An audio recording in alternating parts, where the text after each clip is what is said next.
Malayalam learning. നിങ്ങളുടെ സ്വന്തം അരുണുമ miss ആണേ. അപ്പൊ എന്തൊക്കെയുണ്ട് വിശേഷങ്ങൾ? എല്ലാവരും അടിപൊളിയായിട്ടിരിക്കുന്നു. അപ്പൊ നിങ്ങൾക്കറിയാം അല്ലെ, നമുക്ക് എക്സാം വരുന്നുണ്ടല്ലോ. അപ്പൊ എക്സാം വരുന്ന സമയത്ത് നമുക്ക് കുറെ കാര്യങ്ങൾ പഠിക്കേണ്ടതില്ലേ? അപ്പൊ ഇങ്ങനെ നല്ല കൂട്ടുകാരായിട്ട് നമ്മൾ പഠിക്കുക. അതിനുവേണ്ടി നമ്മൾ കുറെ ചോദ്യങ്ങൾ പഠിച്ചു നോക്കണം അല്ലെ. അപ്പൊ ഇന്നൊരു സിമ്പിൾ ക്വസ്റ്റ്യൻ മിസ് നിങ്ങൾക്ക് കാണിച്ചു തരട്ടെ, ടീച്ചർക്ക് വേണ്ടിയിട്ട്. നിങ്ങൾ എല്ലാവരും ഉത്തരം പറഞ്ഞു തരുമോ? അപ്പൊ ദാ നോക്കിക്കേ, ഈ ഒരു ചിത്രം കണ്ടോ? എന്തായത്? ഒരു കുട്ടി പറയാണല്ലേ, ഹായ് സാലഡ്. എന്താ പറയുന്നേ? Hi salad. നിങ്ങൾക്ക് ഇഷ്ടമാണോ കൂട്ടുകാരെ സാലഡ്? എത്ര മക്കൾക്ക് സാലഡ് ഇഷ്ടമാണ്? നമ്മൾ നന്നായിട്ട് അല്ലെ, ആരോഗ്യമൊക്കെ വേണമെന്ന് ആഗ്രഹിക്കുന്ന ആളുകളാണെങ്കിൽ നമുക്ക് കഴിക്കാൻ പറ്റിയ ഒരു ഭക്ഷണമാണ് സാലഡ് എന്ന് പറയുന്നത്. കൂട്ടുകാർ കഴിച്ചു നോക്കിയിട്ടുണ്ടോ? സാലഡ് കഴിച്ചു നോക്കിയിട്ടുണ്ടോ? യെസ്. എന്ത് സാലഡാ നിങ്ങൾ കഴിച്ചത്? പറഞ്ഞു തരണേ ടീച്ചർക്ക്. യെസ്. അപ്പൊ ടീച്ചർ ഇന്ന് വന്നിരിക്കുന്നത്, നമ്മൾ നല്ല ആരോഗ്യമുള്ള മക്കളാണ്. ഇപ്പൊ നിങ്ങൾ ചെറിയ ക്ലാസ്സിൽ എത്തിയിട്ടല്ലേ ഉള്ളൂ. നമുക്ക് ഒരുപാട് പഠിച്ച് വലിയ കുട്ടികളാവണ്ടേ? അപ്പൊ നല്ല കുട്ടികളാവണമെന്നുണ്ടെങ്കിൽ, നിങ്ങൾ പെട്ടെന്ന് വളരണം എന്നുണ്ടെങ്കിൽ അല്ലെ, നല്ല ഭക്ഷണങ്ങൾ വേണ്ടേ നിങ്ങൾ കഴിക്കാൻ വേണ്ടിയിട്ട്? നിങ്ങൾ എന്തൊക്കെ ഭക്ഷണങ്ങൾ കഴിക്കണം? ദാ നോക്കിക്കേ, ആ ഭക്ഷണങ്ങളാണ് ടീച്ചർ ഇവിടെ മുഴുവൻ കൊടുത്തിരിക്കുന്നത്. എന്തൊക്കെ ഇവിടെ നിന്ന് നിങ്ങൾക്ക് കാണാൻ പറ്റുന്നുണ്ടെന്ന് എല്ലാരും ഒന്ന് പറഞ്ഞേ. നോക്കിക്കേ, ഇവിടെ പല തരത്തിലുള്ള ഭക്ഷണങ്ങളുണ്ട് അല്ലെ. ഇതെന്താ? സ്ട്രോബെറി ആണ് അല്ലെ. ഇതെന്താ? സ്ട്രോബെറി ആണ്. ഇതെന്താ? കേക്ക് ഉണ്ട് അല്ലെ. ഇതാ നോക്കിക്കേ, ഇവിടെ നോക്കിക്കേ, സാൻഡ്വിച്ച് ഉണ്ട്, ഫിഷസ് ഉണ്ട് അല്ലെ. ഇതാ നോക്കിക്കേ, മഷ്റൂം പോലെ, മഷ്റൂം ആണോ ചിക്കൻ പീസ് ആണോ അല്ലെ, ചിക്കൻ പീസ് പോലെ ഉണ്ട് കണ്ടിട്ട്. യെസ്. നോക്കിക്കേ, സോസേജ് കാണുന്നുണ്ട് നിങ്ങള്. ഇതാ നോക്കിക്കേ, പാൻ കേക്ക് കാണുന്നുണ്ട്. അപ്പൊ പല തരത്തിലുള്ള ഭക്ഷണ സാധനങ്ങൾ നിങ്ങൾ ഇവിടെ കാണുന്നുണ്ട് അല്ലെ. അപ്പൊ ഈ ഭക്ഷണങ്ങൾ മാത്രം കഴിച്ചാൽ മതിയോ നമുക്ക് നല്ല ആരോഗ്യം ഉണ്ടാവണമെങ്കിൽ? പോരാ അല്ലെ. ഇതാ നോക്കിക്കേ, ഇവിടെ നിങ്ങൾക്ക് കുറച്ച് അല്ലെ പച്ചക്കറികളൊക്കെ കാണാൻ പറ്റുന്നുണ്ട്. ഇതാ പല തരത്തിലുള്ള ഭക്ഷണങ്ങൾ നിങ്ങൾക്ക് കാണാൻ പറ്റുന്നുണ്ട് അല്ലെ. അപ്പൊ ടീച്ചറുടെ ചോദ്യം, നല്ല ആരോഗ്യം ഉണ്ടാവണമെങ്കിൽ നമ്മുടെ ഭക്ഷണത്തിൽ എന്തൊക്കെയാണ് ഉൾപ്പെടുത്തേണ്ടത് എന്നുള്ളതാണ്. അപ്പൊ നമുക്കല്ലേ ഇവിടെ തന്നിരിക്കുന്ന കുറേ ഭക്ഷണ സാധനങ്ങൾ നിങ്ങൾ നോക്കുന്ന സമയത്ത് നമുക്ക് വേണമെങ്കിൽ അല്ലെ, നിങ്ങൾ ഒന്നുകൂടെ ഒന്ന് ആലോചിച്ച് നോക്കിക്കഴിഞ്ഞാൽ ഇവരെ നമുക്ക് ഓരോ കൂട്ടം കൂട്ടാക്കിക്കൂടെ? ഇതിൽ കുറേ ഭക്ഷണങ്ങൾ അല്ലെ പാകം ചെയ്ത ഭക്ഷണങ്ങളാണ് അല്ലെ.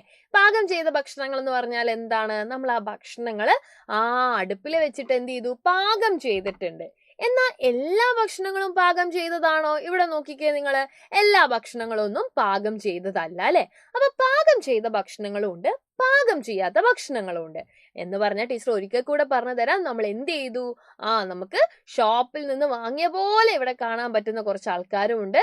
അതേപോലെ തന്നെ എന്താണ്, നമ്മൾ ഉണ്ടാക്കിയതുപോലെ അല്ലെ, നമ്മൾ ആ സാധനം വെച്ച് എന്തെങ്കിലും ഉണ്ടാക്കിയിട്ട് നമുക്ക് കിട്ടിയ പ്രോഡക്റ്റ് പോലത്തതും ഉണ്ട്. ഇപ്പൊ മനസ്സിലായോ? യെസ്. അപ്പൊ പാചകം ചെയ്ത ഭക്ഷണങ്ങൾ ഏതൊക്കെയാണ്, പാചകം ചെയ്യാത്ത ഭക്ഷണങ്ങൾ ഏതൊക്കെയാണെന്ന് നിങ്ങൾ പറയണം. അപ്പൊ നമുക്ക് നോക്കാലോ. നോക്കിക്കേ, ഇവിടെ ഇപ്പൊ നിങ്ങൾ എന്ത് കാണുന്നുണ്ട്? ഒരു സ്ട്രോബെറി കാണുന്നുണ്ട്. സ്ട്രോബെറി പാചകം ചെയ്തിട്ടുണ്ടോ, പാചകം ചെയ്യാതെയാണോ നിങ്ങൾ കാണുന്നത്? നോക്കിക്കേ നിങ്ങൾ, ഇതെന്ത് ചെയ്തിട്ടില്ല? പാചകം ചെയ്തിട്ടില്ല അല്ലെ.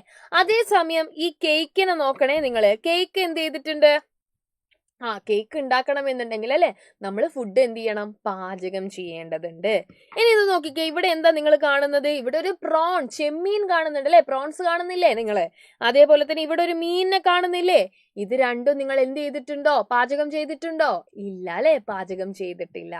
അങ്ങനെയാണെങ്കിൽ ഈ ചിത്രം നോക്കിയിട്ട് പാചകം ചെയ്തവ ഏതാണെന്നും പാചകം ചെയ്യാത്തവ ഏതാണെന്നുള്ളത് നിങ്ങളൊന്ന് വട്ടമിട്ടിട്ട് പറഞ്ഞു തരുമോ മിസ്സിനെ? അപ്പൊ ടീച്ചർ ഒരു കാര്യം കാണിച്ചു തരാം. നിങ്ങൾ എന്ത് ചെയ്യാ? ഈ പറഞ്ഞ ചിത്രത്തിൽ അല്ലെ, അല്ലെങ്കിൽ നിങ്ങൾ എഴുതിയാലും മതി, കുഴപ്പമില്ല. പാചകം ചെയ്യാത്തവയ്ക്ക് നേരെ നിങ്ങൾ എന്ത് ചെയ്യണം? റോസ് കളറും പാചകം ചെയ്തവയ്ക്ക് നേരെ നിങ്ങൾ എന്ത് ചെയ്യുക? ഈ പറഞ്ഞതുപോലെ നിങ്ങൾക്ക് ഇഷ്ടമുള്ളൊരു കളറും കൊടുക്കാം. അപ്പൊ ടീച്ചർ ഇവിടെ പാചകം ചെയ്യാത്തത് വട്ടിടാൻ പോവാണേ. ഈ മീനിനെ നമ്മളിപ്പോ പാചകം ചെയ്തിട്ടില്ല അല്ലെ, അതുകൊണ്ട് ടീച്ചർ വട്ട ഇട്ടിട്ടുണ്ട്. ഈ മീനിനെ എന്ത് ചെയ്തിട്ടില്ല? പാചകം ചെയ്തിട്ടില്ല. നോക്കിക്കേ നിങ്ങള്, അതുകൊണ്ട് അല്ലെ നമുക്ക് ഇവിടെ വെക്കാം. നോക്കിക്കേ, ഇത് എന്താണ്? കുക്കുംബർ കുറച്ച് അരിഞ്ഞു വെച്ചതാണ്. അപ്പൊ ഇവിടെ നമുക്ക് കേക്കിന് ഈ കളർ കൊടുക്കാൻ പറ്റുമോ? ഇല്ല അല്ലെ. കേക്ക് എന്ത് ചെയ്തു കഴിഞ്ഞു? പാചകം ചെയ്ത് കഴിഞ്ഞു. ക്ലിയർ ആണോ? യെസ്. ഇത് നോക്കിക്കേ, ജ്യൂസ് നമ്മൾ പാചകം ചെയ്തിട്ടുണ്ടോ? ഇല്ല അല്ലെ, ജ്യൂസും പാചകം ചെയ്തിട്ടില്ല. അതുകൊണ്ട് നമുക്ക് എന്ത് ചെയ്യാം? വട്ടം ഇങ്ങനെ ഇട്ട് വെക്കാം. ക്ലിയർ ആണോ? അപ്പൊ നിങ്ങളുടെ പരിപാടി ഈ കൂട്ടത്തില് പാചകം ചെയ്യാത്ത ആളുകളെ കണ്ടെത്തുക എന്നുള്ളതാണ്. അപ്പൊ ഈ പ്രവർത്തനം എല്ലാവർക്കും ഇഷ്ടപ്പെട്ടു എന്ന് വിചാരിക്കുന്നു. വീഡിയോ ഇഷ്ടപ്പെടുകയാണെങ്കിൽ ലൈക്ക് ചെയ്യാൻ മറന്നു പോകരുത്. മാത്രമല്ല നിങ്ങൾക്ക് എക്സാം ആണ് വരുന്നത്. ഇപ്പൊ ഇതുപോലെ ഇൻട്രസ്റ്റിംഗ് ആയിട്ടുള്ള കുറേ വീഡിയോസ് നിങ്ങൾക്ക് സൈലത്തിന്റെ ചാനലിൽ കാണാൻ സാധിക്കും. അപ്പൊ ചാനൽ കൂടി ഒന്ന് സബ്സ്ക്രൈബ് ചെയ്യുക. നമുക്ക് 7:30 ആകുമ്പോൾ ലൈവുകളുണ്ട്. ലൈവിനും കൂടെ മക്കളെല്ലാവരും ജോയിൻ ചെയ്യാം കേട്ടോ. അപ്പൊ അടിപൊളിയായിട്ട് പഠിക്കാം. All the very best. By.